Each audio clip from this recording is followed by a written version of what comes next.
time had finally arrived. The time had come for him to be welcomed as a king, as the prophets foretold. So the triumphant entry marks the moment in which we know for certainty we no longer are waiting, as in the days of old, for God to fulfill his promise. But today, as we cry out, Hosanna, Hosanna, God has delivered us. But there's also something very interesting to note in John's account. That whenever a king returns, or whenever a king enters into a city, usually there's a little bit of an issue when a king returns. Particularly when a king returns to his place, to his city, after his people have rejected him as their king. And what usually happens when people reject the king, and the king comes back victorious in battle, as Jesus was greeted, usually a king exacts some measure of revenge or retribution against the people for rising up against him and appointing another in his place while he was out. So usually when a victorious king is entering a city, the people are gripped with fear a little bit. And so when people are gripped with fear with the new king returning, sometimes they try and do something to kind of smooth things over a little bit and try to make the feelings not hurt as much, or they try to do something which to appease the anger of the victorious king so they might experience some type of leniency.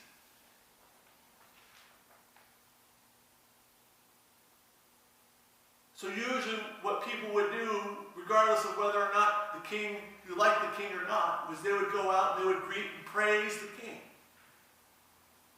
They would glorify the king, hoping that he would have some measure of mercy and grace upon them. But the manner in which Jesus rode into Jerusalem changed all. For John writes that he rode in on a donkey, as it was prophesied about in Zechariah 9:9, which says, "Rejoice greatly, daughter of Zion. Shout, daughter of Jerusalem. See, your king comes to you righteous and victorious, lowly and riding on a donkey, on a colt, the foal of a donkey." In Zechariah 9:9, we recorded for us, "Rejoice greatly." But the words in Zechariah are often substituted with the other version in Hebrew, which is to fear not. You see, the word in Hebrew for fear not, and also that is also translated as rejoice greatly, has two implications. One is of fear, and one is of joy. And so here we see that the people are coming and rejoicing at the coming of the king. However, when we look at John's account, John includes the words "fear not" to dispel their doubts and quiet their uneasiness at the coming of the king. However, this did not dispel the uneasiness of the Pharisees, who were afraid of the Romans and how they were going to respond to this commotion and to everything that Jesus was doing. In fact, you go to John 11:48, just before Jesus enters the city of Jerusalem. The Pharisees are talking amongst themselves, and they say, if we let him keep on doing this, if we let him go on like this, everyone will believe in him. And then the Romans will come and they will take away both our temple and our nation. You see, the Pharisees were gripped by fear,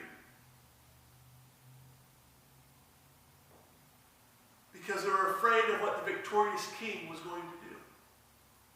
Because they did not think in terms of their sin or being delivered from death. But they only thought about the temple and their power and their nation.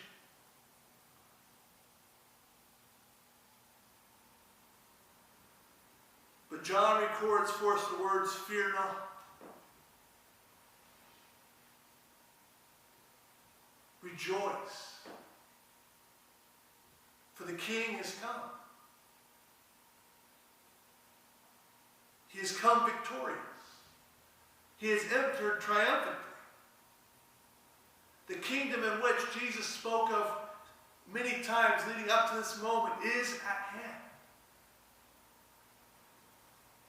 So there's nothing to fear. For Christ did not enter into Jerusalem into a manner of a victorious king, even though he was greeted as one.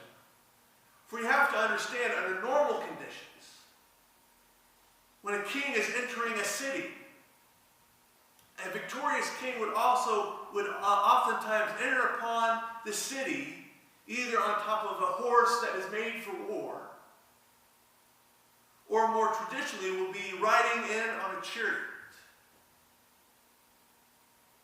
You see, both of these items, whether it was the war horse or the chariot, are items of war to remind people who is in charge. Not only that, but also signals to the people what has given the king the power to be victorious. You see, these are the things in which a victorious king gains victory. And it is because of these things that they are able to enter a city with such pomp and circumstance and fanfare. And yet, as the prophet Zechariah records for us in 9:9, lo and behold, Jesus enters amongst this commotion of Hosanna, Hosanna, riding on the back of a donkey. A colt, no less. A donkey is a beast of burden. It was not a dignified animal like a horse. No king would be caught riding on such a thing.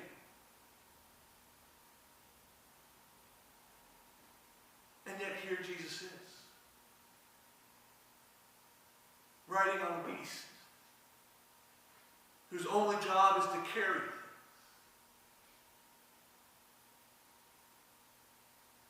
Because a donkey is not a symbol of strength or power, but rather Christ entered in on one of meekness and humbleness. You see, Christ came in a modest and humble way. For he came not to conquer, but to save and to bring peace. So this is why you need to look at what the prophet Zechariah says in the following verse in chapter 9, verse